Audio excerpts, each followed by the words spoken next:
Hello everyone, welcome to Brainchild IAS Academy. Today's date is 3rd फरवरी और आज का हम PIB रिलीज़ डिस्कस करेंगे।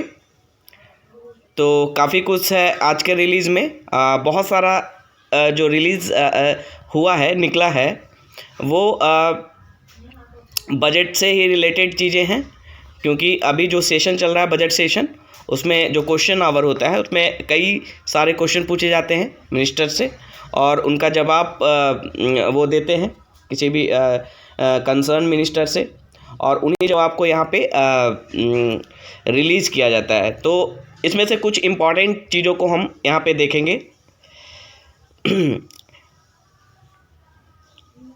ओके, यहाँ पे एक इम्पॉर्टेंट न्यूज़ है कि अभी हाल ही में दो वेटलैंड को, ठीक है, दो वाइल्ड लाइफ सेंचुरी को रामसार वेटलैंड के रूप में वेटलैंड लिस्ट में उन्हें शामिल किया गया है। ठीक है, दो वाइल्ड लाइफ सेंचुरी को जो कि वेटलैंड हैं उन्हें रामसार वेटलैंड लिस्ट में शामिल किया गया है। तो कौन कौन से वो वेटलैंड हैं?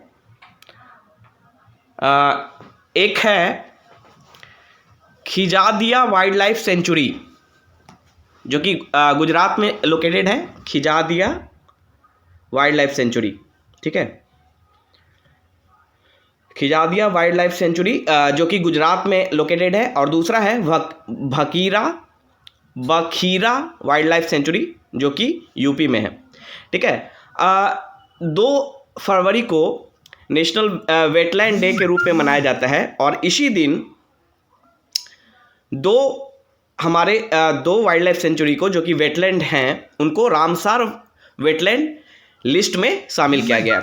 वेटलैंड क्या होते हैं? वेटलैंड वैसी भूमि होती है, वैसा जगह होता है जहाँ पे लॉन्ग टर्म में वाटर एक्यूमुलेट रहता है। ठीक है, पानी जमा रहता है लंबे समय तक, या फिर शॉर्ट टर्म में 3 से 4 महीने तक वो वहाँ पे पानी रहता है। ठीक है, तो उसे कहा जाता है वेटलैंड। ठीक है, तो ये वेटलैंड को एक रामसार वेटलैंड कन्वेंशन है जिसके अंतर्गत वेटलैंड को शामिल किया जाता है, और जिन वेटलैंड को शामिल किया जाता है वो काफ़ी इम्पॉर्टेंट हो जाते हैं। ठीक है, तो अभी हाल ही में खिजादिया वाइल्ड लाइफ सेंचुरी यानी 2 फरवरी को खिजादिया वाइल्ड लाइफ सेंचुरी जो कि गुजरात में है और बखीरा वाइल्ड लाइफ सेंचुरी जो कि यूपी में है उसे रामसार साइट लिस्ट में शामिल किया गया है। और इंडिया के जितने भी wetland sites Ramsar wetland site में शामिल हैं, ठीक है, उनको अगर टोटल मिलाकर देखा जाए तो इंडिया में जितने भी रामसार वेटलैंड साइट्स हैं वो हाईएस्ट नंबर है एशिया में। ठीक है, एशिया में हाईएस्ट नंबर का है। साउथ एशिया में, खासकर साउथ एशिया में वो highest. India having the largest network of Ramsar sites in South Asia manifest the commitment of our citizen to protect flora and fauna and live in harmony with nature. तो ये important news है, यहाँ पे देख सकते हैं आप। ये ट्वीट है भूपेंद्र यादव का। ओके, वेटलैंड जो साइट होते हैं वो काफ़ी बायोडाइवर्सिटी पॉइंट ऑफ व्यू से काफ़ी इंपॉर्टेंट होते हैं, क्योंकि वहाँ पे खासकर बर्ड्स के लिए वो बहुत इंपॉर्टेंट होते हैं। बहुत सारे माइग्रेटरी बर्ड्स वेटलैंड साइट्स पे आते हैं। ठीक है, तो वेटलैंड बहुत ही इंपॉर्टेंट है हमारे इन्वायरमेंटल पॉइंट ऑफ व्यू से। ठीक है, इसलिए इनका प्रोटेक्शन ज़रूरी होता है। नेक्स्ट न्यूज़ की तरफ चलते हैं हम लोग। जो नेक्स्ट न्यूज़ है वो है union minister doctor Jitendra Singh says Chandrayaan 3 is scheduled for launch in August 2022।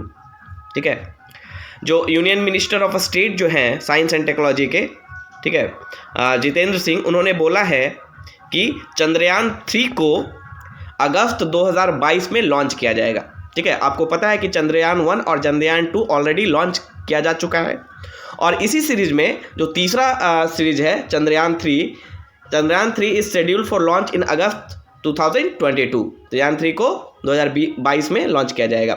और ये चंद्रयान क्या है? एक लैंडर एंड रोवर्स को रोबोट है, रॉकेट है। रॉकेट के थ्रू जो चंद्रयान 3 सैटेलाइट को लॉन्च किया जाता है मून पे, और वहाँ से लैंडर्स एंड रोवर्स मून पे उतरते हैं और मून के सरफेस को इन्वेस्टिगेट करते हैं। देखिए जो चंद्रयान सीरीज़ है उसका मेन मकसद है कि चंद्रमा पे लाइफ के पॉसिबिलिटी को ढूंढना, खासकर वाटर की पॉसिबिलिटी को ढूंढना, और इसमें हम सक्सेसफुल हुए हैं। चंद्रयान जो हमारा सैटेलाइट है उसने चंद्रमा पे वाटर की पॉसिबिलिटी को बताया है। वाटर क्रिस्टल फॉर्म में, आइस क्रिस्टल फॉर्म में प्रेजेंट है चंद्रमा पे, ठीक है। ओके, और ये चंद्रयान जो 2 है, जो चंद्रयान 2 था, यहाँ पे कुछ इंपॉर्टेंट इंफॉर्मेशन दिया हुआ है कि पिछले 3 सालों में कौन कौन से सैटेलाइट लॉन्च हुए हैं, और उनका लॉन्च डेट भी है। तो कभी कभी लॉन्चिंग डेट भी पूछा जा सकता है आपसे। जैसे कि EOS-3 ये अगस्त 2021 में लॉन्च हुआ था। अमेजोनिया जो कि दूसरे कंट्री का है, उसे इंडिया ने लॉन्च किया था, अमेजोनिया उनको फरवरी 2021 में, ठीक है। सतीश धवन सैटेलाइट SDSat, इसे फरवरी 2021 में लॉन्च किया गया था।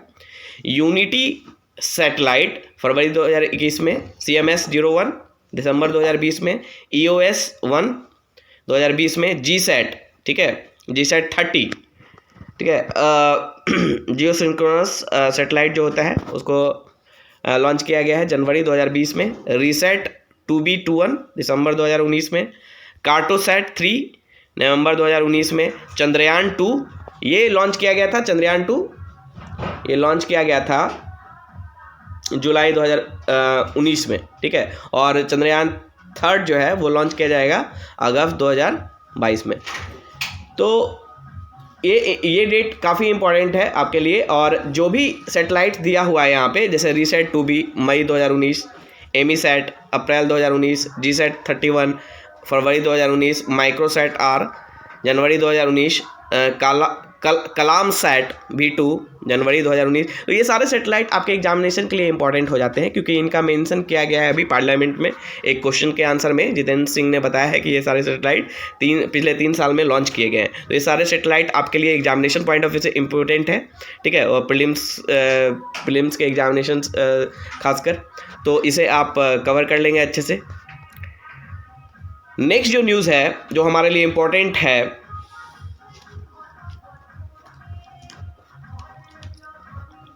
ओके,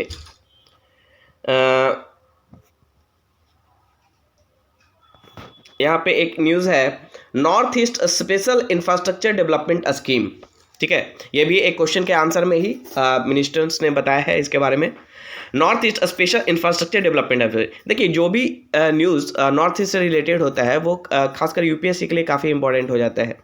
तो under the north east special infrastructure development scheme एक स्कीम चलाया जा रहा है नॉर्थ ईस्ट के लिए, वहाँ के इंफ्रास्ट्रक्चर डेवलपमेंट के लिए। उसका नाम है north east special infrastructure development scheme.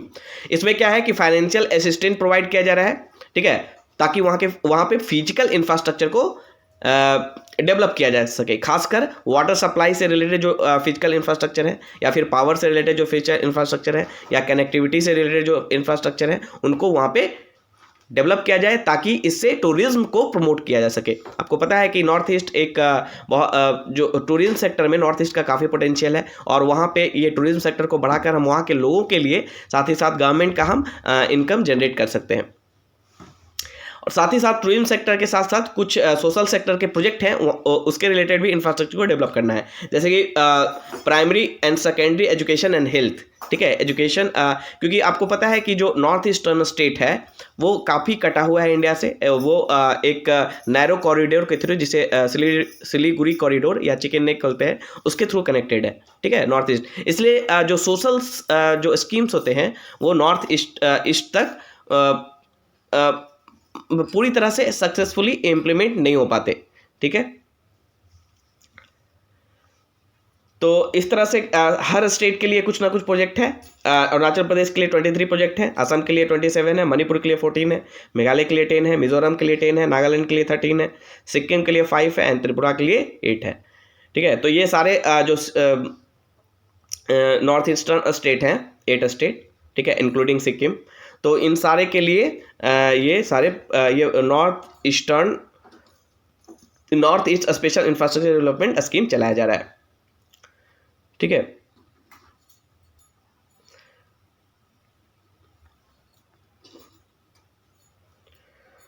Okay, यहाँ पे इतना ही इम्पोर्टेंट है। यहाँ पे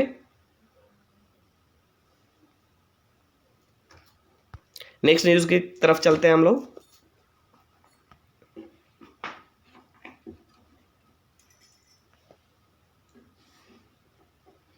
यहाँ एक इम्पॉर्टेंट न्यूज़ है।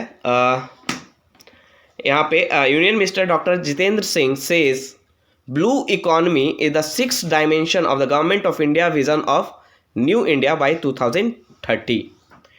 तो फरवरी 2019 में इंडिया ने एक विजन डॉक्यूमेंट तैयार किया है, एक विजन देखा है, उसका नाम है India's vision of new India, ठीक है, न्यू इंडिया बाय 2030, यानी 2030 तक हमें एक नया भारत बनाना है, जिसका सपना फरवरी 2019 में देखा गया है। तो उसमें बोला जा रहा है कि जो ब्लू इकॉनमी है, ब्लू इकॉनमी मतलब ओशन से रिलेटेड इकॉनमी या सी से रिलेटेड इकॉनमी, ठीक है। सी से रिलेटेड इकॉनमी मतलब सी में जो भी चीज़ें इकोनॉमिक एक्टिविटी हो सकती हैं, जो भी रिसोर्सेस हैं उनको एक्सप्लॉइट करना। तो ब्लू इकॉनमी मतलब सी से रिलेटेड इकॉनमी, ठीक है, समुद्र से रिलेटेड इकॉनमी।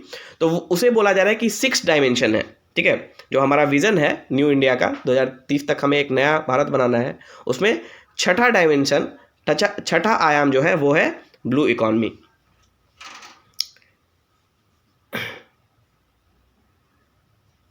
ठीक है। और ये इसके लिए 150 crore has been provided during 21-22 में 150 करोड़ को अलॉट किया गया था under deep ocean mission. Deep ocean मतलब ओशन के अंदर जो भी संभावनाएं हैं, जो भी इकोनॉमिक रिसोर्सेज को हम एक्सप्लॉइट करते हैं, उसके लिए 150 करोड़ को सैंक्शन किया गया था, ठीक है। तो holistic development India's blue economy के हॉलिस्टिक डेवलपमेंट एंड ग्रोथ के लिए 7 थीमेटिक एरिया एंड पिलर्स हैं, ठीक है। जैसे हम एक बार यहाँ देख लेते हैं, आपके मेंस के आंसर लिखने में आपको मदद होगा इससे। तो इंडियाज़ का जो ब्लू इकोनॉमी है उसके लगभग 7 थीमेटिक एरियाज़ या पिलर हैं। कौन कौन से हैं? National accounting framework for the blue economy and ocean governance, यानी अकाउंटिंग तैयार करना है, नेशनल अकाउंटिंग यानी नेशनल इनकम को कैलकुलेट करना है जो कि ब्लू इकोनॉमी से रिलेटेड हो, यानी ब्लू इकोनॉमी से रिलेटेड हमारा कितना आय का सोर्स हो सकता है या उसमें कितना खर्च होगा। तो जो नेशनल अकाउंटिंग होगा, नेशनल इनकम का जो अकाउंटिंग की जाएगी, वो ब्लू इकोनॉमी से रिलेटेड हमें तैयार करना है। दूसरा है coastal marine special planning and tourism. जो कोस्टल मरीन है, जो कोस्टल एरियाज़ है, उसका स्पेशल प्लानिंग मतलब ज्योग्राफी से रिलेटेड प्लानिंग, कैसे प्लानिंग करना है, साथ ही साथ टूरिज्म को कैसे कोस्टल एरियाज़ में हमें बढ़ाना है, साथ ही साथ मरीन जो हमारा एरियाज़ है वहाँ पे टूरिज्म को कैसे प्रमोट करना है। तीसरा जो हमारा पिलर है या थीमेटिक एरिया है वो है मरीन फिशरी। ये बहुत इंपॉर्टेंट है, ये फार्मर्स के लिए एक एक्स्ट्रा एलाइड सेक्टर के अंतर्गत आता है और ये फार्मर्स को एक्स्ट्रा इनकम जनरेट करने में काफ़ी मदद साबित होगा। तो marine fisheries, aquaculture and fish processing, ठीक है, एक्वाकल्चर एंड फिश प्रोसेसिंग, ये तीसरा थीमेटिक एरिया है। चौथा है manufacturing, emerging industry, trade, technology, services and skill development, ये चौथा हमारा पिलर है। पांचवा है logistics, infrastructure and shipping including transshipment. Logistic मतलब जो सामान को एक जगह से दूसरे जगह तक ले जाते हैं, ट्रांसपोर्टेशन जो होता है गुड्स का, उसे लॉजिस्टिक कहा जाता है। और ये लॉजिस्टिक में जो खासकर जो शिपिंग है, ठीक है, तो शिपिंग बहुत एक बड़ा रोल प्ले करता है, तो उसमें वो हमारा एक पिलर है। नेक्स्ट है coastal and deep sea mining. Coastal area में या डीप सी माइनिंग में हमें, आपको पता है कि बहुत सारे हाइड्रोकार्बन, खासकर जो ऑयल होते हैं, वो डीप सी माइनिंग के थ्रू हमें प्राप्त होते हैं, ठीक है। बहुत सारा कुछ गैसेस भी हैं जो डीप हाइड्रोकार्बन्स हैं जो डीप सी माइनिंग के थ्रू हमें प्राप्त होते हैं। और एंड ऑफशोर एनर्जी, ऑफशोर का मतलब in the middle of the sea, ठीक है, मतलब किनारे से दूर सी के तरफ जो है वहाँ से जो हम एनर्जी को एक्सप्लॉइट करेंगे, वो उसके लिए हमने एक थीम, उसको अलग से एक थीम बनाया है। नेक्स्ट है security, strategic dimension and international, और साथ ही साथ जो ओशन है, ठीक है, वो हमारे सिक्योरिटी पॉइंट ऑफ व्यू से काफ़ी इंपॉर्टेंट है, ठीक है, स्ट्रेटेजिक पॉइंट ऑफ व्यू से काफ़ी इंपॉर्टेंट है। तो आपको पता है कि कुछ कंट्रीज लाइक खासकर चाइना इंडिया को स्ट्रिंग ऑफ पर्ल्स के तहत, स्ट्रेटजी के तहत घेर रहा है समुद्र में, वो नेवल बेस तैयार कर रहा है हर जगह इंडिया के चारों तरफ, ठीक है, इंडियन ओशन में। तो सिक्योरिटी पॉइंट ऑफ व्यू से भी हमारे लिए सी काफ़ी इंपॉर्टेंट है। तो ये 6 थीमेटिक एरियाज हैं, 6 पिलर्स हैं जिन पर हमारा इंडिया का ब्लू इकॉनमी खड़ा है, ठीक है, तो ये काफ़ी इंपॉर्टेंट है।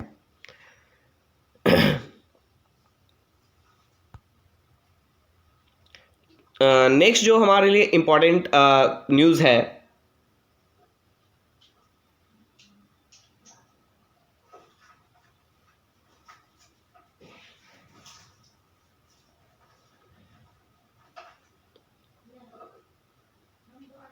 यहाँ एक बहुत इंपॉर्टेंट न्यूज़ था,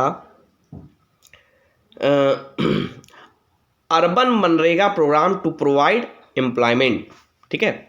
आपको पता है कि MNREGA programme Mahatma Gandhi rural employment guarantee scheme चलाया जा रहा है, मनरेगा स्कीम चलाया जा रहा है रूरल एरियाज़ के लिए, लेकिन अर्बन एरिया के लिए भी अर्बन मनरेगा प्रोग्राम चलाया जा रहा है, ठीक है। क्यों चलाया जा रहा है? क्योंकि अर्बन एम्प्लॉयमेंट भी हमारा काफ़ी सिग्निफिकेंट है, उसे दूर करने के लिए अर्बन मनरेगा प्रोग्राम चलाया जा रहा है। और यहाँ पे इम्पॉर्टेंट क्या है कि जो एम्प्लॉयमेंट या अनएम्प्लॉयमेंट जो डेटा होता है उसको कौन कलेक्ट करता है? वो कलेक्ट किया जाता है लेबर फोर्स सर्वे, ठीक है, लेबर फोर्स सर्वे के द्वारा। तो लेबर फोर्स सर्वे कराया जाता है किसके द्वारा? National statistical office, NSO, national statistical office.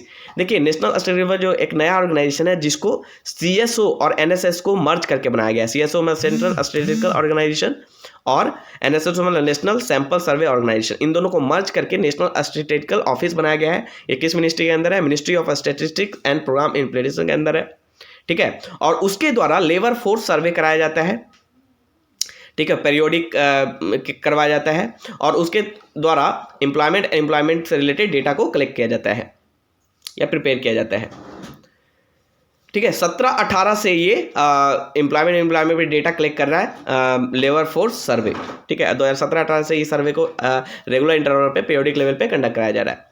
और जो लेटेस्ट PLFS रिपोर्ट है यानी पीरियोडिक लेबर फोर्स सर्वे है, उसके अनुसार 2019-20 का ये डेटा है कि जो अनएम्प्लॉयमेंट रेट है, ठीक है, 15 साल से या उससे ऊपर के पर्सन के लिए वो अर्बन एरियाज में कितना है? 6.9% है। और 2018-19 में कितना था? 7.6% था। और 17-18 में कितना था? 7.7। यानी अनएम्प्लॉयमेंट रेट घट रहा है। 17-18 में 7.7 था जब ये स्टार्ट हुआ था सर्वे, उसके बाद 18-19 में ये 7.6% पहुंचा, और अभी 2019-20 में मतलब पिछले साल का डेटा है वो 6.9% है। और साथ ही साथ गवर्नमेंट ने अप्रैल 2021 में एक और सर्वे लॉन्च किया था, ठीक है, ऑल इंडिया क्वार्टरली इस्टेब्लिशमेंट, ठीक है, based employment survey, all India quarterly establishment based employment survey April 2021 में लॉन्च हुआ है। और इसके अनुसार जुलाई से सितंबर 2021 का जो क्वार्टर है उसमें एम्प्लॉयमेंट इंक्रीज हुआ है, कितना हो गया है? इंक्रीज होकर 3.10 करोड़ हुआ है, ठीक है। 9 सिलेक्टेड सेक्टर, 9 सिलेक्टेड सेक्टर्स हैं, उसमें जो एम्प्लॉयमेंट, टोटल एम्प्लॉयमेंट कितना हुआ है? बढ़कर 3.10 है। और इससे पिछले वाले क्वार्टर में यानी अप्रैल से जून 2021 वाले क्वार्टर में ये कितना था? 3.08 था। यानी एक क्वार्टर में यानी 3 मंथ में ये बढ़कर 3.10 हो गया है। 3.08 से 3.10 करोड़ हुआ है, ठीक है। और इन सारे 9 सेक्टर्स को अगर मिला दिया जाए तो ये जो एम्प्लॉयमेंट था कितना था? 2.37 करोड़ था। कब? 2013-14 के जो छठा इकोनॉमिक सेंशन हुआ था, छठा जो इकोनॉमिक सेंसस हुआ था 2013-14 में, उसके अनुसार एम्प्लॉयमेंट की दर इन सारे सेक्टर को मिलाकर एम्प्लॉयमेंट कितना था? मतलब होलसम में इसे अगर हम देखें तो 2.37 करोड़ था, ठीक है। और अभी 2021 में जो ये सर्वे लॉन्च हुआ है, all India quarterly establishment based employment survey, उसके अनुसार जुलाई से सितंबर क्वार्टर 2021 का जो टोटल एम्प्लॉयमेंट है वो है 3.10। Okay, of the total employment estimated in the selected 9 sector, 9 sector जो सिलेक्टेड 9 सेक्टर है उसमें अगर हम टोटल एम्प्लॉयमेंट देखें जो कि 3.10 है लेटेस्ट डेटा करोड़, उसमें से मैन्युफैक्चरिंग सबसे ज़्यादा है, 39% कंट्रीब्यूट कर रहा है मैन्युफैक्चरिंग सेक्टर। उसके बाद एजुकेशन सेक्टर है 22%। उसके बाद health as well IT BPO sector both around 10%। ठीक है, तो सबसे ज़्यादा याद रखेंगे मैन्युफैक्चरिंग सेक्टर के द्वारा है। ठीक है, कितना है 39%। उसके बाद एजुकेशन सेक्टर के द्वारा है 22%। उसके बाद health and IT BPO sector के द्वारा है 10%। ट्रेड एंड ट्रांसपोर्ट सेक्टर कितना है 5.3%। ठीक है, ट्रेड है 5.3% एंड ट्रांसपोर्ट है 4.6%।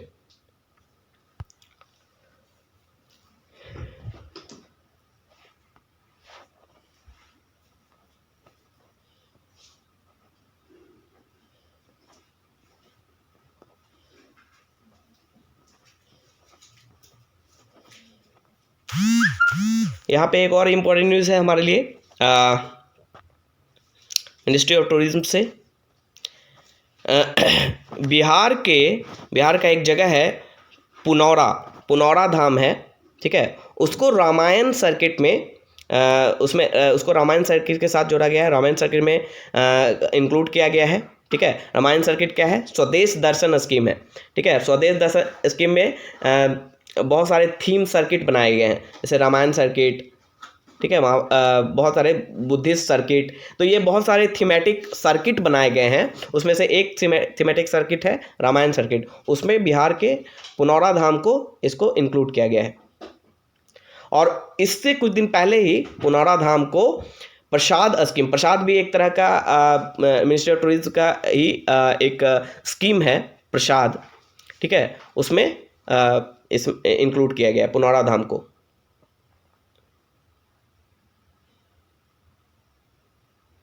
तो इसमें कुछ साइट्स दिए गए हैं, तो ये इंपॉर्टेंट हो जाएगा BPSC के एग्जाम के लिए कि बिहार के कौन कौन से साइट्स स्वदेश दर्शन स्कीम के अंतर्गत शामिल हैं। तो तीर्थंकर सर्किट है वैशाली में। ठीक है, आरा में, मसाद, पटना, राजगीर, पावापुरी, चंपापुरी अंडर जैन थीम के अंतर्गत बहुत सारे थीम है। मैंने बताया बुद्धिस्ट थीम है, जैन थीम है, ठीक है, रामायण थीम है। तो स्वदेश दर्शन में, तो उसमें जैन थीम में जो तीर्थंकर सर्किट है वो वैशाली से आरा से मसाद से पटना, पटना राजगीर से पावापुरी, पावापुरी से चंपापुरी। ठीक है, तो ये जैन थीम है और ये 2016-17 में अप्रूव हुआ था। दूसरा है integrated development of spiritual circuit at Sultanganj, Dharamshala, Deoghar. ठीक है, स्पिरिचुअल सर्किट एक बनाया जा रहा है Sultanganj, Dharamshala, Deoghar under spiritual theme. ठीक है, स्पिरिचुअल थीम का भी एक थीमेटिक वहाँ पे है। और ये भी स्वदेश दर्शन वाले स्कीम, मिनिस्ट्री ऑफ टूरिज्म का स्वदेश दर्शन है, उसके तहत 16-17 में इसको भी इंक्लूड किया गया था। बुद्धिस्ट सर्किट में construction of convention centre at Bodhgaya में एक कन्वेंशन सेंटर अप्रूव किया गया है। ठीक है, उसके अलावा डेवलपमेंट ऑफ गांधी के थीम पे एक सर्किट डेवलप किया जा रहा है। भिटी हरवा, चंद्रहैया, तुरकौलिया। ठीक है, अंडर रूरल थीम के अंतर्गत गांधी सर्किट डेवलप किया जा रहा है। ठीक है, स्वदेश दर्शन के अंदर बिहार में। उसके अलावा है development of pilgrimage circuit in Mandar hills and अंग प्रदेश अंडर स्पिरिचुअल थीम। ठीक है, 2017 में अप्रूव किया गया था। तो this is also very important from BPSC examination point of view.